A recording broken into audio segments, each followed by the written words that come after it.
All right, let's talk about flight clubs and the common rules that make it tough for new pilots to build flight hours.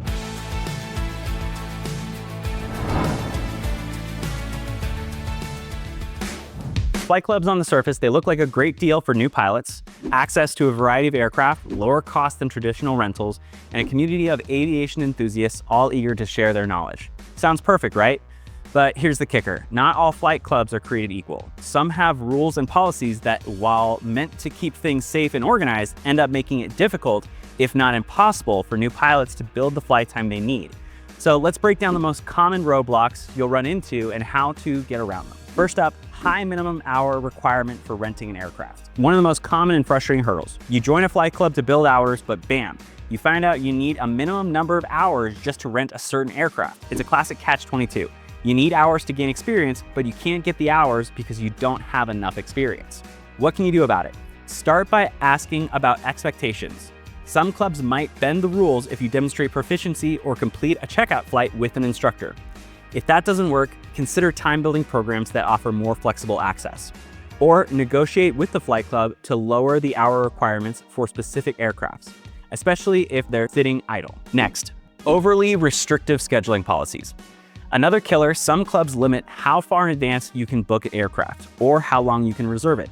This makes planning those critical cross-country flights or weekend trips nearly impossible. So in this case, try to be flexible. Fly at off-peak times or on shorter notice. Get to know other members and work out swaps or shared reservations. And if those restrictions are really cramping your style, it might be time to approach the club management and push for policy changes, especially if other members are feeling the same troubles. Now, let's talk about prohibitive checkout requirements for each aircraft. Many flight clubs require separate checkout flights with an instructor for each type of aircraft in their fleet. It makes sense for safety, sure, but the costs and time add up fast, especially if you want to gain experience in multiple aircrafts. So how do you deal with this? Prioritize the aircraft you're most likely to fly in. If certain planes are always available, get checked out on those first. Suggest group checkout sessions to cut down on costs. Streamline the process, and if you've flown similar aircrafts elsewhere, see if that experience can count towards your checkout, potentially saving you time and money. Then there's rigid currency requirements.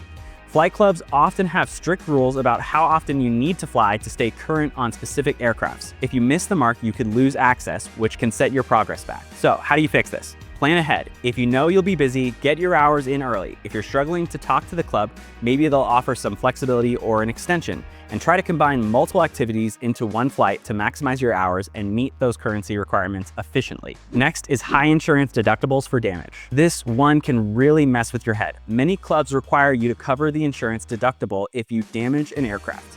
That's a serious financial risk, especially if you're just starting out. So what do you do here? Understand the insurance policy inside and out before you fly. Consider buying supplemental insurance to cover deductible, and if you're nervous, fly with an instructor until you feel confident enough to go solo. It's about mitigating risks while you're still learning the ropes. Finally, limited night and instrument flying opportunities. Some clubs restrict night or instrument flying, often requiring more experienced pilots or an additional endorsement for those pilots trying to build those critical hours. This can be a huge roadblock. How do you get around this? Request special permissions if they're working on a rating, fly with more experienced members to gain that valuable experience, and if your club is just too restrictive, consider supplementing your time with other clubs or rental facilities that offer more opportunities for night and instrument flying. So in conclusion, flight clubs can be gold mines for new pilots, but the wrong rules can turn them into roadblocks. Understand the challenges, navigating them smartly, and you'll make the most of your flight club membership. Explore your options and find a club that fits your needs. With the right approach, you'll overcome these challenges and keep progressing toward becoming a seasoned pilot.